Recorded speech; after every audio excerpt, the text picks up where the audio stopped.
বরবাদ সিনেমার পরিচালক মেহেদী হাসান হৃদয়ের সঙ্গে দীর্ঘদিনের প্রেম ছিল অভিনেত্রী অহনা রহমান, আর এমনটাই জানালো আরেক অভিনেতা শামীম।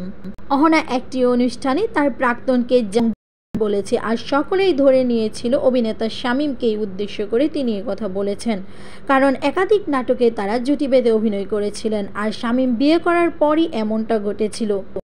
অহনার একটা ইন্টারভিউ ক্লিপ কেটে দিয়ে প্রাক্তন একটা আমি জানোয়ারের বাচ্চা, আমার প্রাক্তন একটা আমার প্রাক্তন একটা অমানুষের বাচ্চা, মানুষ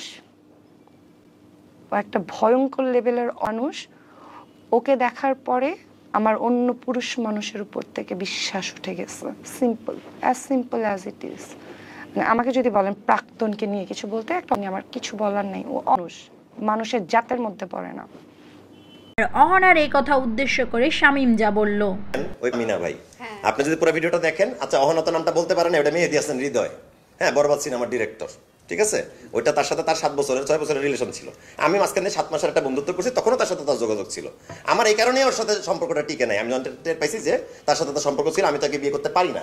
বিয়ে করা দূরে থাকে, আমি প্রেমটাই কন্টিনিউ করি নাই। প্রাক্তন একটা যেটা আমি নাই, যে কমেন্টে লিখতেছেন এই প্রাক্তন এই জামারটাই যে মানে গাধায় বা জানটাকে ছেড়ে দিয়ে চলে গেছে, আমি কাউকে ছেড়ে দিয়ে চলে যাইনি। আমি ছেলে এতটাও খারাপ না।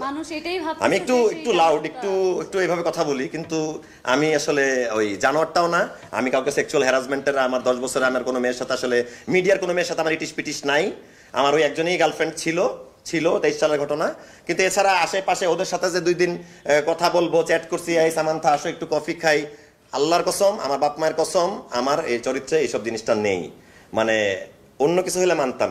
তো বর্তমানে অহনা রহমান হজ করার পর থেকে তিনি পর্দা করার চেষ্টা করছেন, আর তিনি নাটকেও তেমনটা নিয়মিত নয়। ভিডিওটি দেখার জন্য সকলকে ধন্যবাদ।